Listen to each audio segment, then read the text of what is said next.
Good morning and welcome to our Fingal Chamber webinar, and thank you for joining us to review Budget 2022 and the future of business. I'm delighted so many could attend today, whereby we are joined by tax partner John Fitzgerald from McInerney Saunders. John will be briefing us on budget, after which Anthony Cooney, Chief Executive of Fingal Chamber, will chair a panel discussion. Please feel free to ask questions via the chat box and we will try and get to as many as possible. Many of you will be familiar with McInerney Saunders, who are chartered accountants and registered auditors located in Swords Main Street. They are long-standing members and supporters of Fingal Chamber, for which we greatly appreciate their involvement. They offer services from all aspects of accounting, audit and assurance, insolvency and recovery, strategic corporate finance, pension and financial services, and tax services. Their business philosophy is simple. We think smart and we work smart.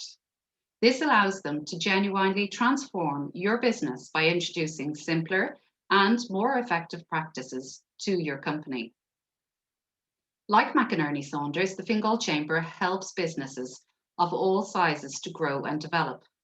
The Chamber does so by providing members with opportunities to train their workforce, influence decision makers and policy, trade internationally, promote their business, engage with important business matters, and connect and grow their business relationships. The Chamber operates and promotes subsidised training determined by business needs, customised and delivered locally through our Fingal Chamber SkillNet, which helps members reduce their training costs substantially. If you're not yet a member of Fingal Chamber and you're thinking of joining, please do contact a member of our team who would be delighted to discuss the benefits in more detail. I hope you find this morning's Fingal Chamber budget briefing beneficial, which will be recorded, and I would like to sincerely thank McInerney Saunders for supporting the event. With this in mind, I hand you over to John Fitzgerald to lead our budget briefing. Thank you. Thanks and good morning for everybody for this 2022 budget breakfast briefing in conjunction with the Fingal Chamber. Thanks very much again for inviting us to present at this. You know, to quote George W. Bush, it was clearly a budget yesterday because it had lots of numbers in it, which is very insightful, I suppose. And we can't really look at budget 2022 in isolation. We have to look at it in the context of where we've come from over the past couple of years. Budget 2020, I think, was mostly focused on Brexit and Brexit supports and transitioning and getting ready for what was going to happen with Brexit. Budget 2021, which was announced this time 12 months ago, was mainly focused on COVID supports, business supports, pandemic unemployment payment, and things like that to keep the economy going while it was in hibernation mode. And this particular budget, now looking at it, I suppose in the round, it's more of a transitionary budget. It's a holding budget. It's a hold steady, and I think it's intended to set the course for further economic recovery as we go into the future, as we phased out certain COVID supports over the course of the next 6, 7, 8 months, and repair the public finances. So, you know, I think the economy is in a good shape. As I said, budget 21, the government through the kitchen sink in terms of pandemic unemployment payment, rates rebates, wage subsidies, government supports, grants, all kinds of support for businesses to keep them going. And I heard that I think Ireland as an economy was the only country to have grown in the EU throughout the pandemic period, which is positive, certainly positive for the future. In shaping the budget as well, my understanding from listening to the Minister yesterday is that it is not intended to borrow for current spending, only for capital spending. So when we look to the future, I think that the finances will be in a more positive shape and looking at things 12 months from now. To maybe look at some of the things that were highlighted yesterday. in the budget. One of the things was the maintaining of the 12.5% rate for SMEs. I know there was probably a major shift in corporation tax rates by the introduction of this 15% rate for large businesses effective from 2023. But that barely got a mention yesterday, which was interesting. However, the corporation tax rate remains at 12.5% for SMEs, which provides certainty for the large number of Indigenous and domestic businesses that are out there. The next interesting thing, I suppose, in corporation tax side of things is the EII. That's really, really interesting. They're saying they're going to simplify it. It's for investment in domestic businesses. There's a lot of money out there, and to get some of that into SMEs will be great. The employment wage subsidy scheme, again, that's retained for certain businesses that meet the relevant criteria, and it will be tapered out. It's status quo up until the end of November. From December to February, it will be a reduced rate, and then from March and April, it'll be a fixed amount. Again, there's no new entrants to that for new entrants from the 1st of January, but it is welcome to see that the government remains supportive of businesses that are worst affected, which is particularly the hospitality sector, given that they were first out in the COVID last year and will be last to return. And again, to support the hospitality sector, they've maintained the VAT rate, the reduced rate of 9%. Which is good, but it only goes so far. It only goes up as far as August 2022, and I expect that there will be a big lobby come the beginning of the summer next year to have it extended again further. And another quite positive measure in the business taxes regime is the corporation tax exemption. This is for startup businesses. There's a corporation tax exemption which exempts profits from corporation tax for the first number of years. It is moving to 5 years. It was due to be phased out at the end of this year, but there's now a 5-year CT exemption for startup businesses subject to certain criteria. That is great, welcome, and looking forward to seeing that through.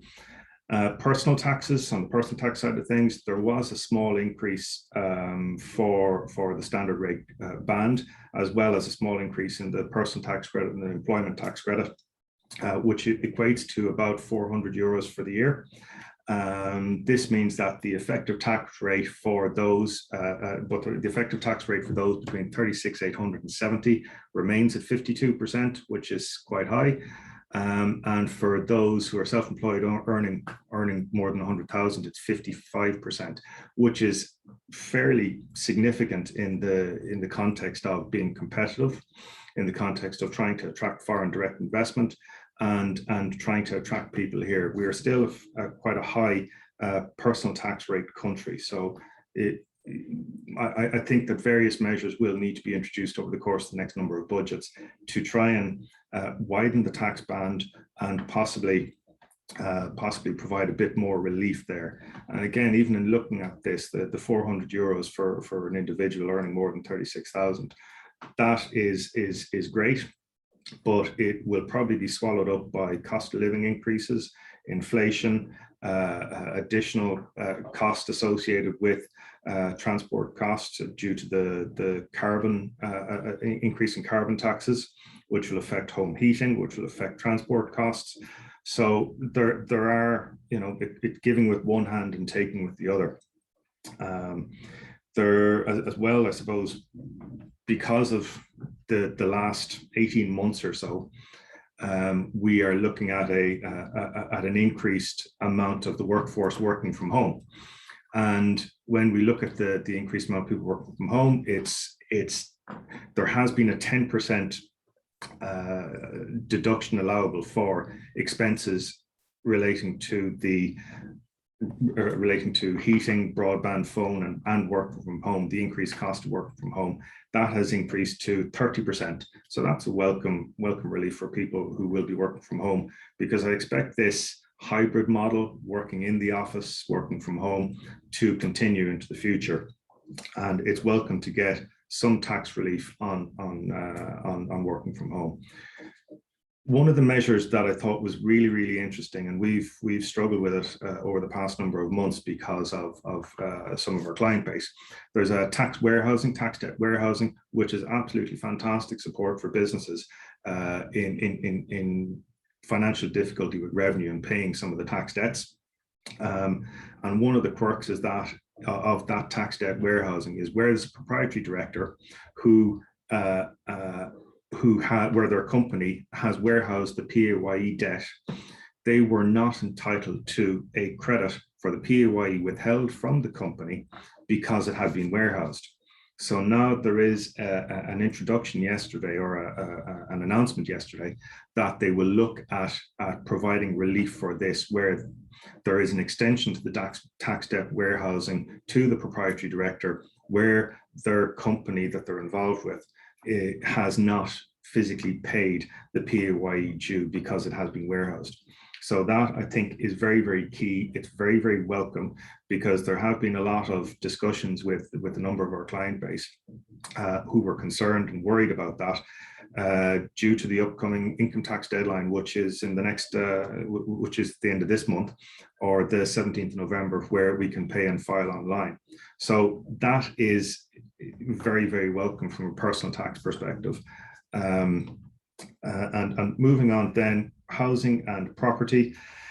There wasn't much in that other than the extension of pre-letting expenses, the allowability of pre-letting expenses for landlords. I suppose historically, landlords were not entitled to a deduction for expenses incurred prior to the first letting of that property. However, in certain circumstances, they can now claim an amount, I think it's up to €5,000 of pre-letting expenses, which is welcome. There's also a zoned land tax due to be introduced for lands that were zoned residential pre 1 January 22. That will come into effect in 2 years' time. And for lands zoned residential and serviced and able to be developed, that will, once it's zoned after 1 January 22, it'll come in 3 years' time. There's a lot more detail to come on that. I expect finance bill due to be issued next week. I think it's the 21st, and I think we'll see a lot of things in there. One of the other things that I thought was interesting was, I suppose there are a few things on people's mind at the moment in the current environment. We're looking at health, housing, and climate. So one of the climate, or a couple of the climate measures that were announced yesterday were the increase in carbon tax. Everyone knew that was coming. And a tapering of benefit in kind on electric vehicles. So they've had this carrot approach, an incentive for people or for employers to go green and to move their fleet where possible to a more climate friendly use of lower emissions. And up until now, it has been the first 50,000 of an electric vehicle. If the vehicle costs less than 50,000, it was exempt from benefit in kind, but they're bringing in a tapered relief from 2023. So that will have an impact as we move from, let's say, fully diesel and petrol vehicles across into a more electric vehicle fleet in the country, that the amount of tax take on benefit in kind from normal vehicles, let's call them, will slowly move across to benefit in kind being applicable to electric vehicles. There's still a VRT a grant of about 5,000, which is baked into generally baked into the cost of an electric vehicle. So that is continuing. And there's one interesting thing. I don't think I heard it on the piece or on the minister's speech, but there is the first €200 for home generated electricity. If you're selling it to the national grid, the first €200 is exempt from tax. So for all of those you thinking of getting a windmill or solar panels or things like that, it's an incentive to sell it back to the grid if you have a surplus. So I thought that was quite interesting. There's a few other things, I suppose, to mention while we're at it. When we look at Brexit, we haven't seen the last of that yet. I think it's calmed down for the moment. People have gotten used to the supply chain issues, the red tape, the admin, but there still remains an awful lot of uncertainty, particularly with the latest pronouncements in relation to the Northern Ireland protocols and what will happen there. But there is still a Brexit adjustment fund and an amount available to Ireland of something like 1.1 billion, I think it is. So, there will still be further support, I expect, due for businesses in relation to Brexit as we go through that. In relation to COVID, these are the two things that were mentioned yesterday. There still is a bit to go on COVID. We're not there yet. And this budget has been framed in the context of a holding budget, a transitionary budget, because we're not fully through the pandemic yet, but we are nearly there, I would hope. And the phasing out of certain COVID supports will be there. As I mentioned, there is the EWSS, the wage subsidy scheme, which will be phased out from April next year. There are further supports available for businesses, but these are targeted for those most in need. There's a rates rebate, which is still there for the last quarter of this year for certain businesses, particularly hospitality and tourism sector. And there's the VAT rate reduction, which is in place for those in the hospitality sector as well. When looking at EWSS and business supports as well, I heard somebody mention that business failures this year have been reduced significantly when compared to last year, and part of the reason for the business failure being reduced is the amount of government supports that they have had over the last number of years, or over the last year. And we all know that there is a bit of a talent shortage as well at the moment. So somebody mentioned in government circles as to why not remove the EWSS, which is keeping certain businesses alive. Some of these businesses should maybe go by the wayside, and it could potentially release a certain level of experienced employees back into the workforce if some of these move on. I said in relation to investment in businesses and entrepreneurs and encouraging business growth, changes to the EII, the Employment Investment Incentive, I really look forward to seeing that.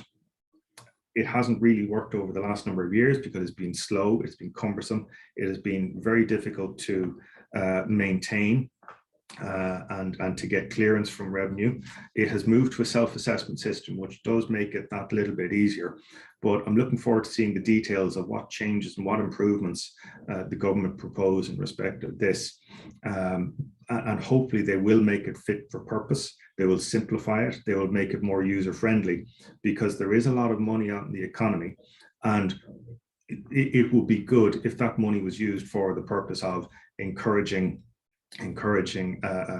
startup businesses who are the backbone of this economy and employ 1.6 million, I think, is the number of employees in the SME sector here in Ireland, which is quite a lot. When we think of it in the context of what else is due to come out, and there was a small announcement yesterday in relation to these AntiAvoidance, this EU directive, anti-tax avoidance directive, and interest limitation rules. The Irish tax deduction for interest is quite complex, and there are lots of complex rules already in place. And the hope is that when Ireland transposes this EU directive into law, that they will keep it to the minimum that is required, so that it will remain easy to do business in Ireland.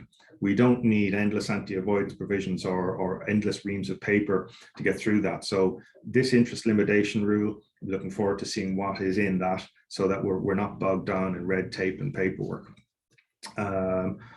Overall, I suppose there's a lot of positive changes and positive announcements in the budget. It won't make a huge difference for a lot of people, because it is in that holding pattern. This transition from, like I said, this transition from the pandemic budgets, the recession budgets, on as we move into hopefully more positive budgets. They couldn't do everything in this, obviously, naturally enough, and thankfully it wasn't a race to the bottom in terms of auction politics and limitless amounts of funds being given to everybody, all and sundry. They couldn't include everything, but there was a little of something for everybody, which was quite good. A couple of things that I thought that they might have been able to address. One of the key things, I know that over the coming weeks there will be a targeted climate action plan, which will hopefully give more information around what this means for businesses. Climate change and climate agenda and green agenda, this is going to be very, very big for business over the coming years. And it will be really good to get a bit of clarity on what the government sets in terms of targets for the various different industries, for your manufacturing, for your SME, for your exporter, for your manufacturer, for farms and agribusinesses, because this is coming on stream. It is big. We will need to look very carefully at that when the climate action plan comes into play in the next couple of weeks. Looking at some items that I felt were maybe missed opportunities. One is possibly maybe looking at regional towns expansion and maybe targeting some type of incentive for the expansion of regional towns, with people working from home more, with relocating to more regional towns to breathe some life into the country and the rural areas. That could have been a targeted incentive for that could have been brought in. I suppose looking at we mentioned this 15% for large companies corporate tax rate. It would have been nice if the government had mentioned some direction yesterday, or had some longer term planning on that, because we will need to look at what differentiates Ireland from everywhere else. If the rate for large multinational companies is 15% across the board, what will differentiate Ireland for that? So it would have been good to have some signpost or some direction in future enterprise policy from the government to give an indication of what it might look like in the future. Would they target R&D? Would they target innovation? How will this impact on domestic growth? Will there be third level education changes that can effectively help our competitiveness as a country to bring people into Ireland? So you'd be looking at the cost of living, minimum wage increases, the infrastructure. There's a lot of this that needs to be looked at, and it would have been good if the government gave us some direction yesterday of an Ireland, or of their vision for Ireland of the future. That would have been interesting. I thought that at some point they might look at the high capital gains tax rate, that this, when this was reduced historically, way back when it was reduced to 20%, the amount of receipts and the amount of property transactions was significant. So we're in a housing crisis. There are a lot of people sitting on properties and they don't want to sell because of the large capital gains tax bill. If this had been reduced, it might have helped alleviate part of this housing crisis, and it probably also would have increased the amount of tax take from capital gains tax on these transactions.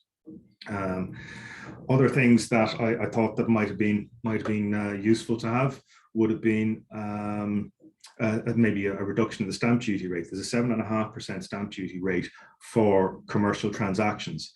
And I suppose looking at that, it's an impediment to transferring certain small businesses from one generation to the next, because there's a 7.5% stamp duty rate on it. So it's unfortunate that they didn't make a targeted change to that, maybe look at a graduating amount or some kind of reduction for certain small businesses or transactions below a certain level. That would have been welcome, because there are a lot of smaller businesses or smaller commercial units in the main streets of every town up and down the country where people are looking at it, and there's a 7.5% charge on top of that. Something else that might have been targeted, I know they did mention childcare, maybe freezing the current cost commitment and stabilizing the costs associated with childcare. My preference, going back to a long time ago, there was incentives there for employees, a benefit in kind incentive for employers and employees where employers paid the creche bills or part-funded childcare, and that would have been welcome if they could have done that to ease some of the burden that people have in relation to that.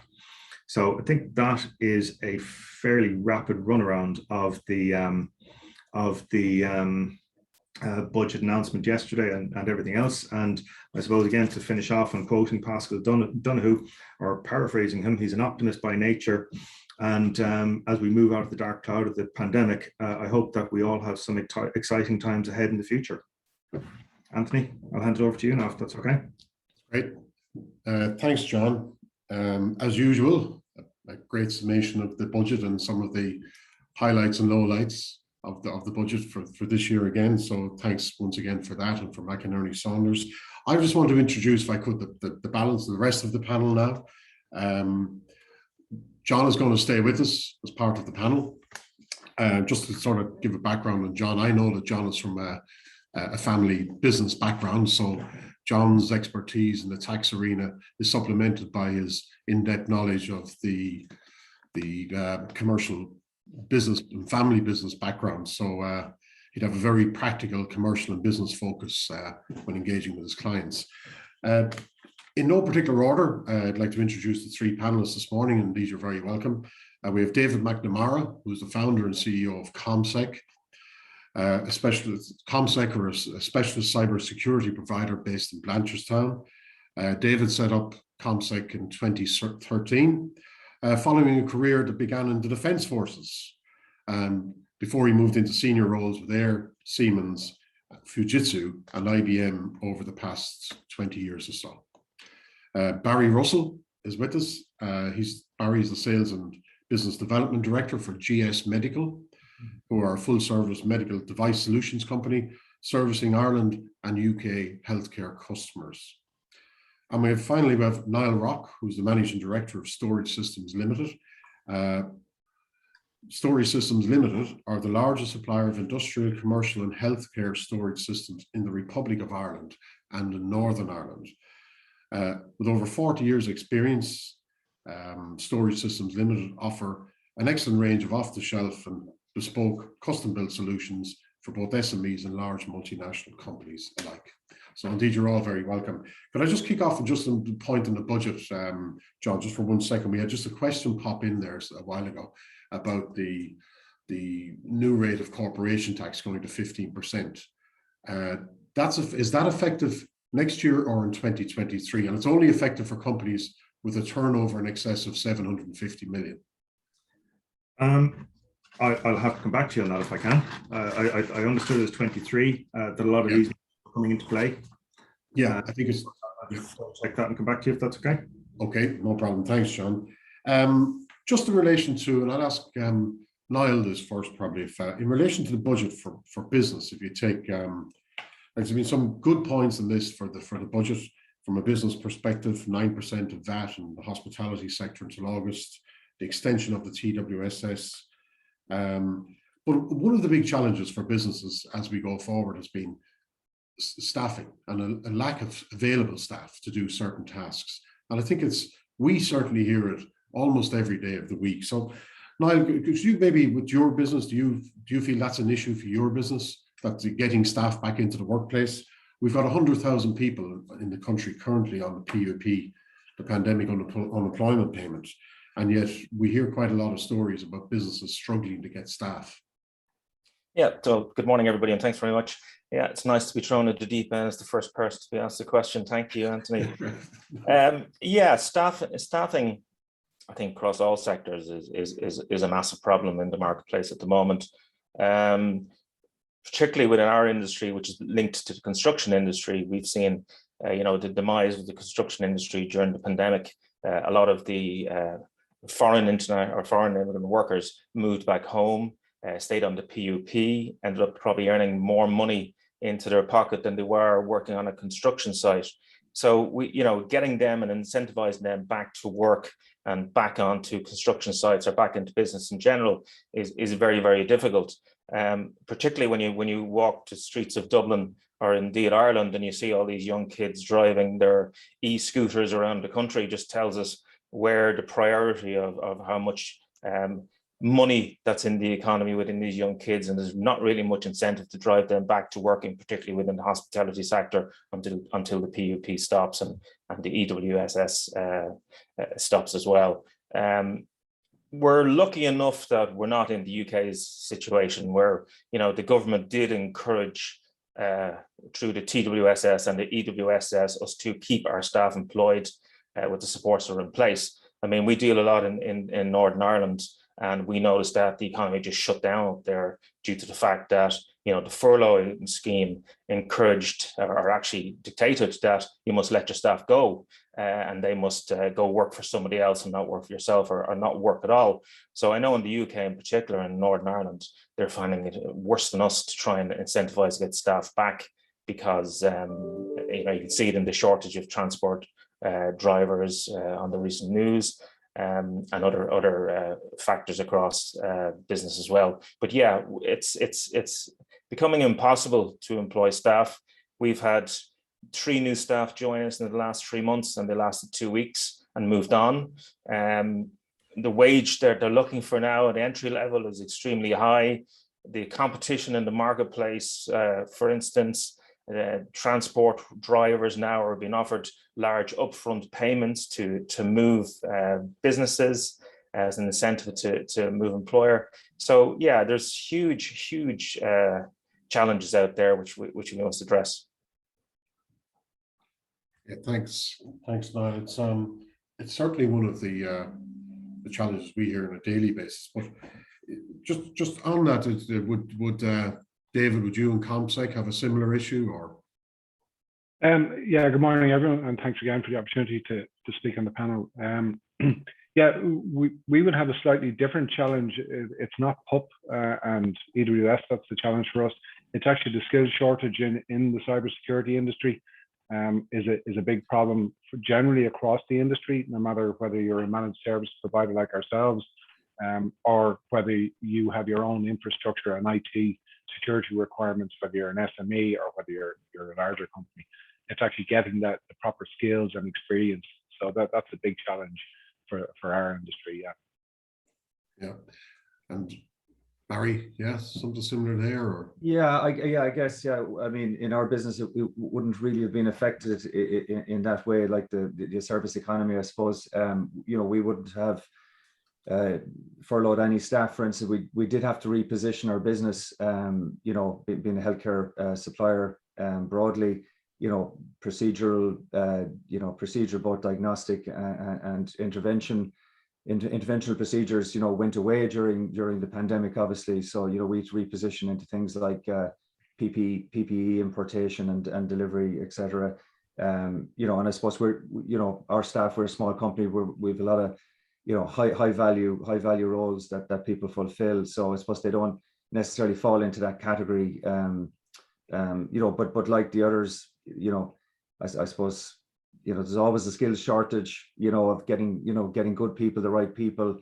You know, there's a lot of incentive that has to be put there around them. And I suppose, you know, when you think about the pressures on the younger people, I think for any of us, you know, 45 plus with a home, I think, you know, we're in pretty good stead for the rest of our time. I think the people coming behind us, you know, look more closely with the budget, with their cost of living, you know, their ability to get on the housing market, and you know, they've a lot of things to think about, a lot of pressures and stresses. I think that they have to, you know, that they're looking down the barrel at, you know, frankly. Yeah, I suppose coming on to that, and maybe John, you can provide some insight into this, is that I see the minimum wage rate has been increased by 30 cents per hour, but we have that issue with the PUP is sitting there. You know, we have 100,000 people on it. We have a huge demand for people to get them into the workforce. Like, what's the solution? Like, we just can't cut the PUP off, you know, just overnight, because people, you know, they do genuinely need it. And so what's the thinking around the solution for that? Because I hear stories all the time, things like the hospitality sector, where even people with, let's say, 200 bedroom hotels, and what they've got is they've got 50 of the bedrooms closed because they can't service them, they can't clean them, they don't have bar staff, they don't have all of the sort of the trades and skills necessary in the hospitality sector in particular to be able to service that trade because the people are just not coming back. So is it to increase the minimum wage? Or there's a cost of living? That's a very valid point by Barry in relation to the cost of living. You get the younger crew, we call it at this stage. They have a real issue because housing is such a, even to rent a property in Ireland, let alone Dublin, is A, they're not available, B, where they are available is what can only be described as a very high rent level, and people's income has been absolutely devoured in just getting a roof over their head. So then you've got the utility costs on top of that, which are rising at a rate of knots. You're on mute, John. John, yep. Okay. When looking at, I suppose, housing, we're not unique in housing that we have a housing problem. There's housing problems all over the place. I read a study recently in relation to part of the issue, or not, which probably gives some context into how there's such a housing problem at the moment. I think the population of Ireland was something like 3.6 million, 3.7 million, something like that back in 2019, 2020. We're now up at 5 million. So that's one part of it. The second part of it is that people are living longer as well. So there's extra longevity in life. So there isn't that recycling of the existing stock and the current stock coming back into the market. So that is part of the problem, is that side of it. There's the cost associated with, as you call it, cost of living side of things. And I think Niall mentioned it earlier about the cost of importing goods, the cost of raw materials, the cost of materials for building. That's going up. We don't have the skills or the certain levels or certain people to be able to build or to be able to move, and even, as you call it, in every single industry. So the cleaners, the housekeepers, the kitchen staff, the porters, there's a shortage of skills and people across the board. So, you know, in theory, hopefully the increase in the minimum wage might be an incentive for somebody to say, right, I'll move from another EU country to Ireland, which could fill part of our need here, where the minimum wage is higher. I think we're one of the highest minimum wages in the EU. So it might be an incentive for somebody to move, but we still clearly need to fix that other problem, those other problems, which is the health and the services and the housing.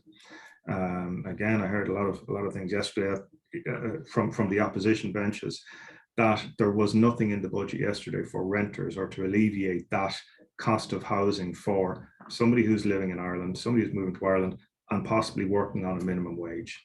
So look, it's a tough nut to crack, but I'm kind of hopeful that the future budgets will be able to help some of these problems in the future.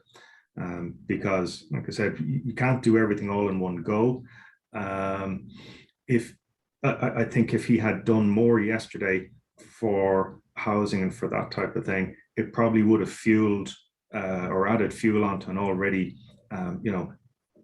piping or ticking over engine here. This economy is starting to boom, and if he added more incentive into the economy, such as relief for renters or additional housing, or even additional money for people, I think that could have caused problems with the economy and growth into the future.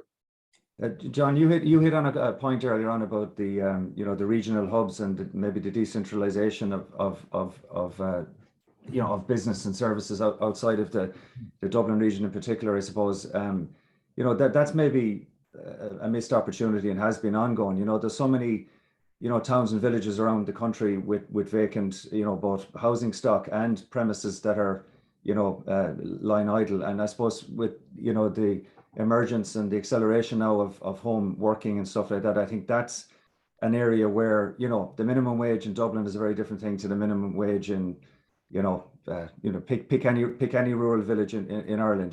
So there's almost two economies, I suppose, going on, isn't there? So there's a big opportunity there, I think, to to kind of really put a strategy around that.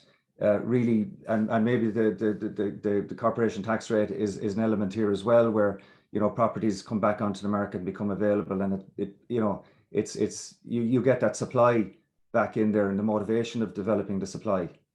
Exactly. I mean, we did have property incentives in the past for rural renewal schemes and so on, but they were targeted at the wrong things. They were targeted at holiday homes and tourism and that sort of thing, rather than industry, rather than, like I see it, I live in a village, and every morning, pretty much everybody in the village gets up, hops into their car, gets on the train and drives to Dublin.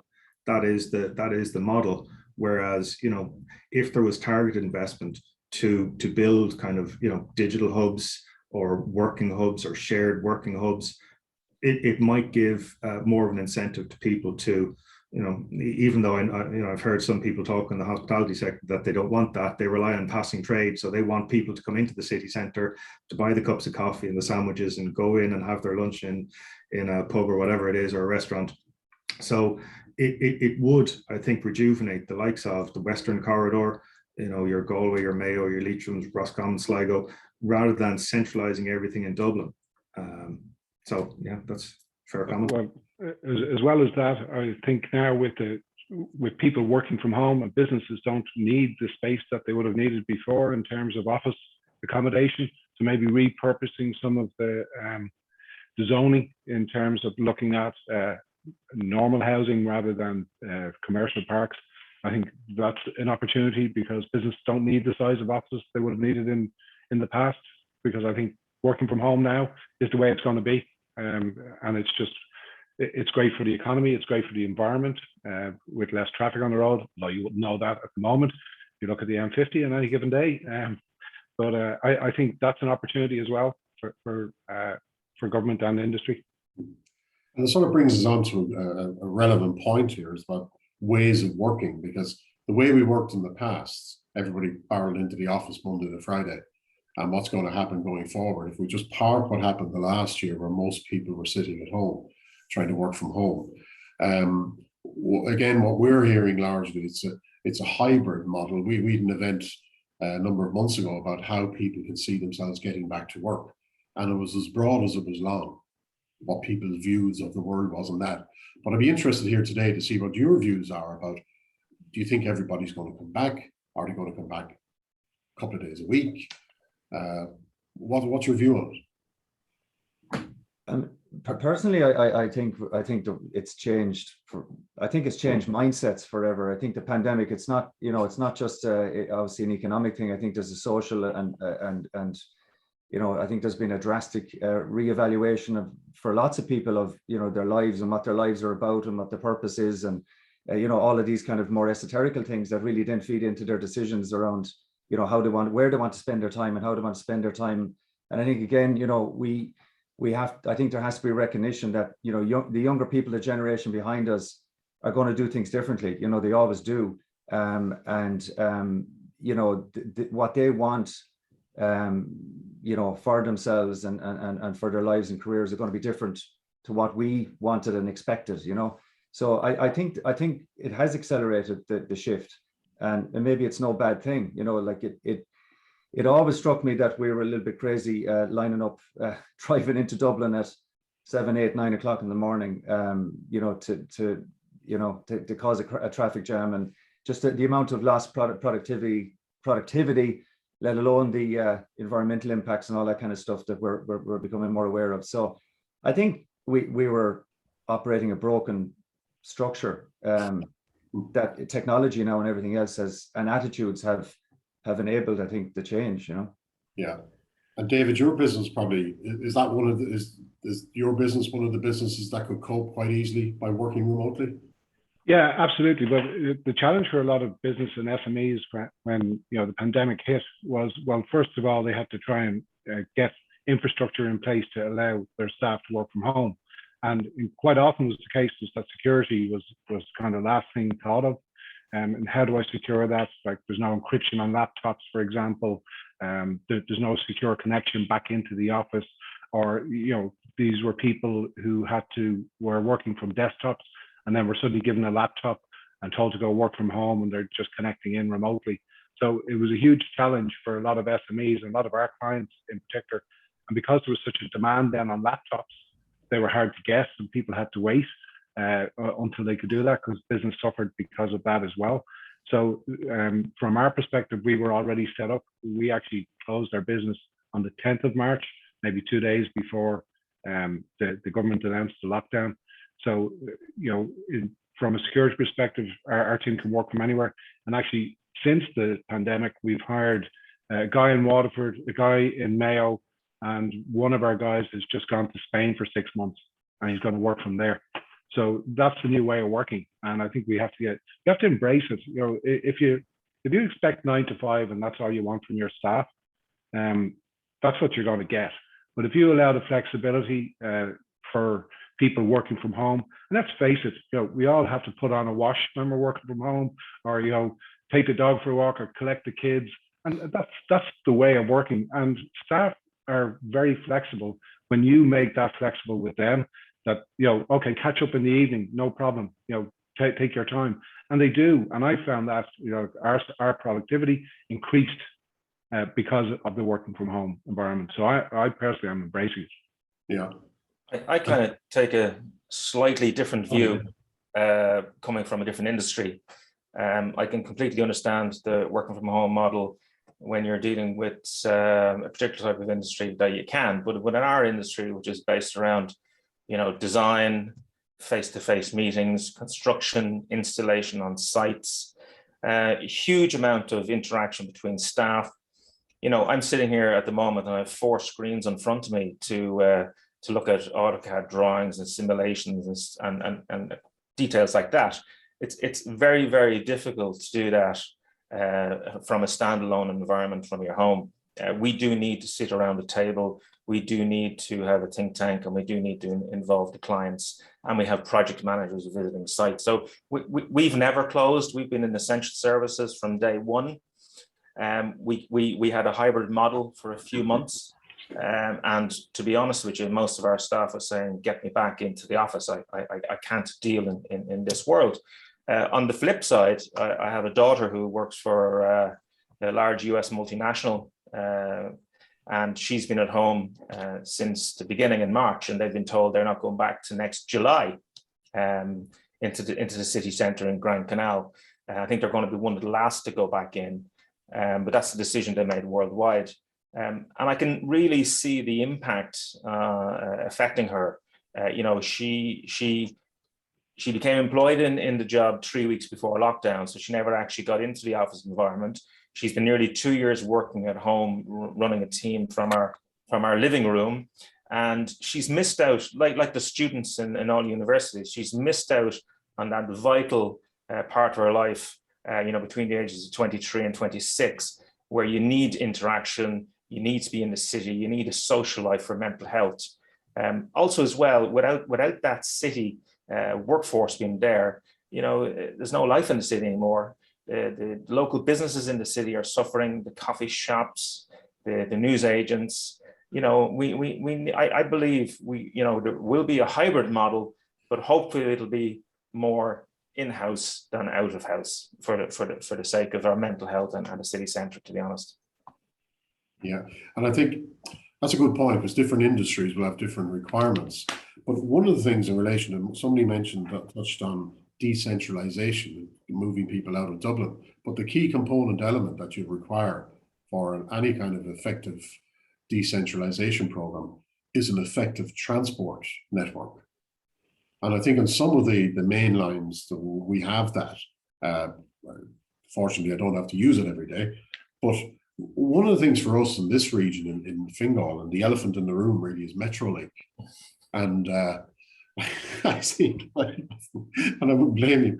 Like, we had a comment a few weeks ago by the Minister for the Environment that, well, the original date, or one of the original dates of 2027 wasn't really a date. It's now 2034. And there's nothing in the development plan money-wise to say, it's going ahead or anything. And it's a real issue, I think, because we're trying to move people in and out of an international airport in the good old days, we had 30 million plus people come through it. The only capital city in Europe, apart from Warsaw, which had, I think the numbers they had is something like 11 million passengers. And Dublin has got 30 plus million at the time. And we're moving them in taxis and buses. So ultimately it's going to bite us somewhere.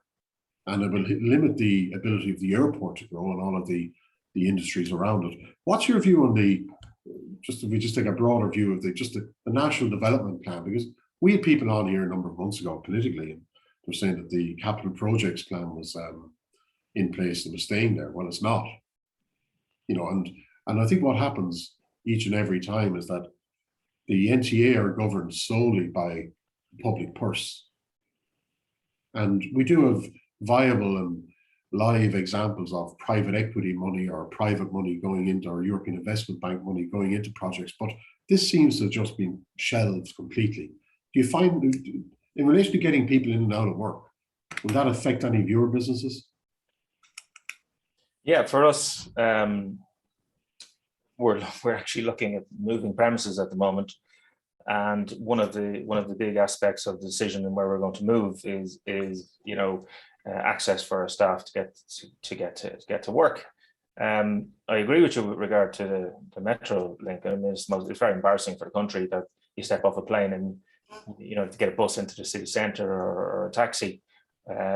So it is very embarrassing, that situation.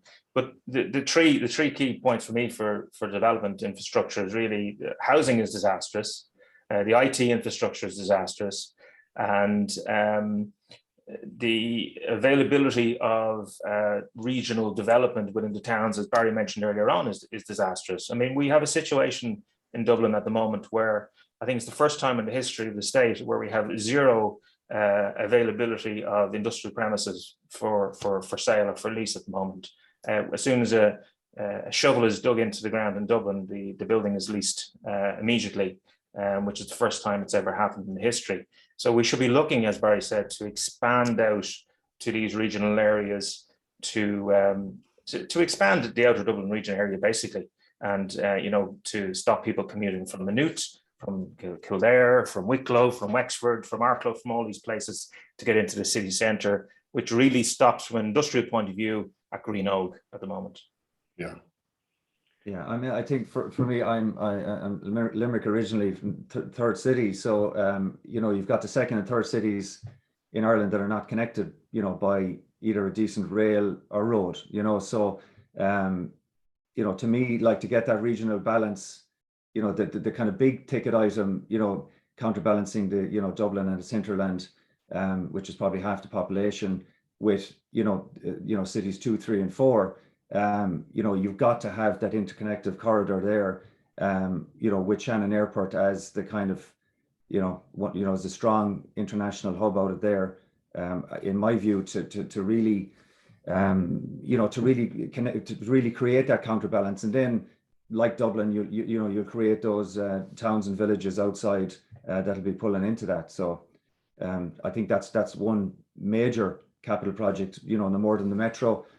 Here in the Dublin region, which I agree, should be a priority, again, in connecting people both from a tourism and, business perspective, The infrastructure is so key, not only just road, but in terms of national broadband plan, to allow technology, because that's the way things are going if people are working from home and adopting that hybrid model.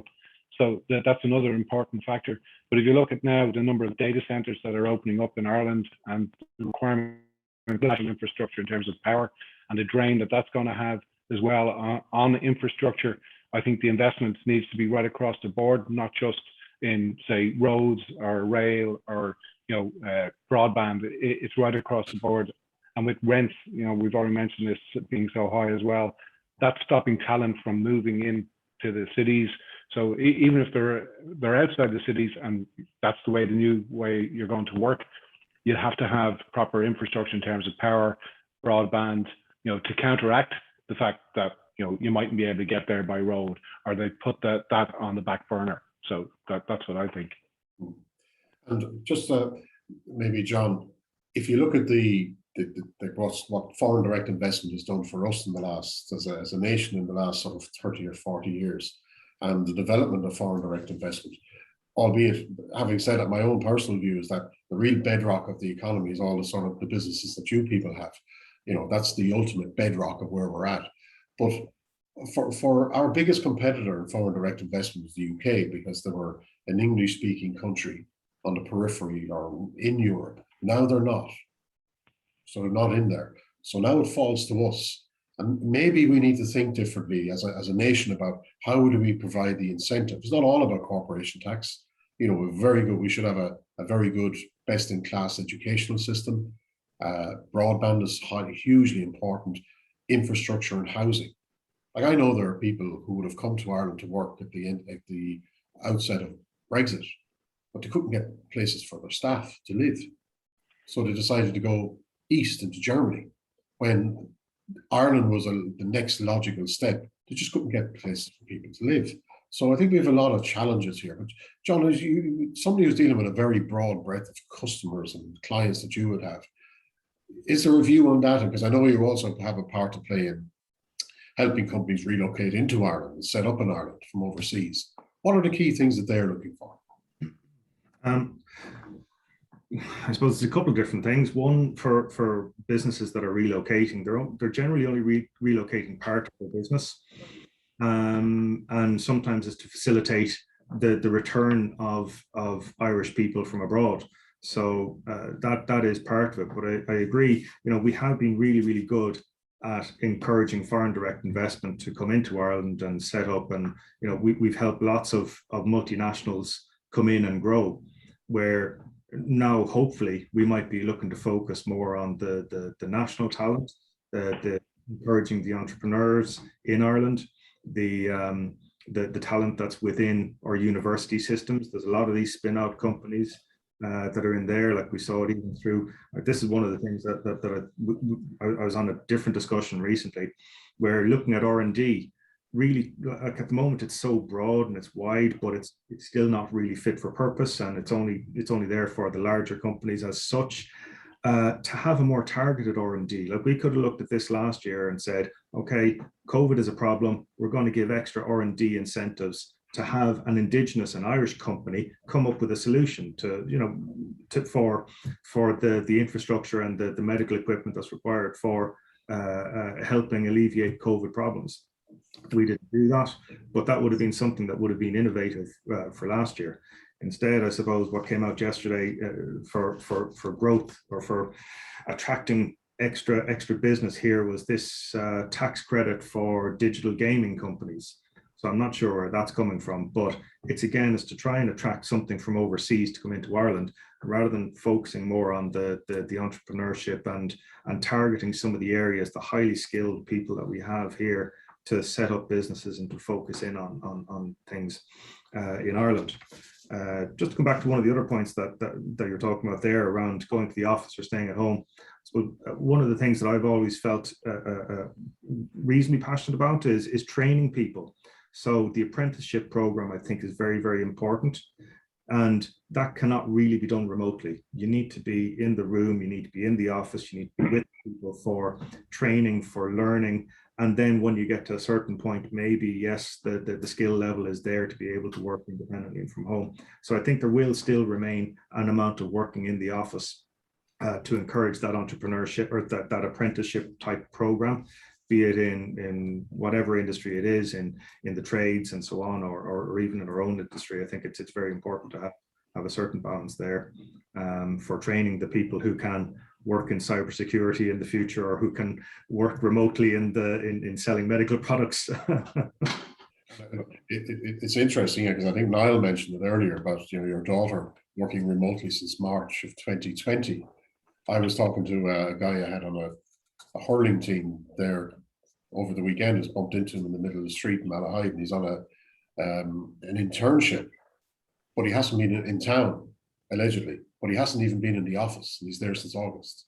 So he's going to spend a year in an organization, and there's no sign of him going to the office anytime soon, which I think is, from a social perspective, I think it's an issue. You know, I think longer term it'll have effects on us. I think the skill set won't be as good, with all due respect to everybody concerned, because they'll miss that social outlet, and they'll miss the sort of in office or in workplace learning on a face-to-face basis. So it's certainly a challenge, I think, for all of us, and as we go forward.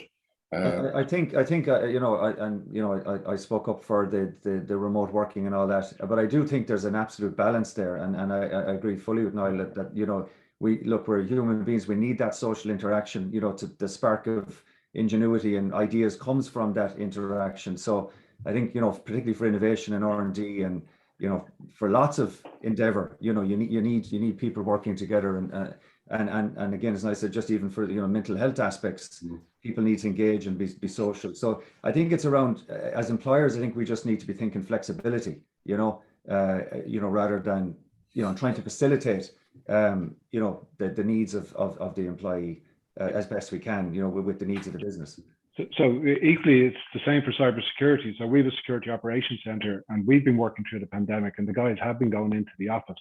But you can't bring on somebody new without them being in the team environment and doing that collaborative type engagements with the other team members, and that's how they learn. And it's the simple things like just asking a question, what it jumps in your head. Well, what if we did that?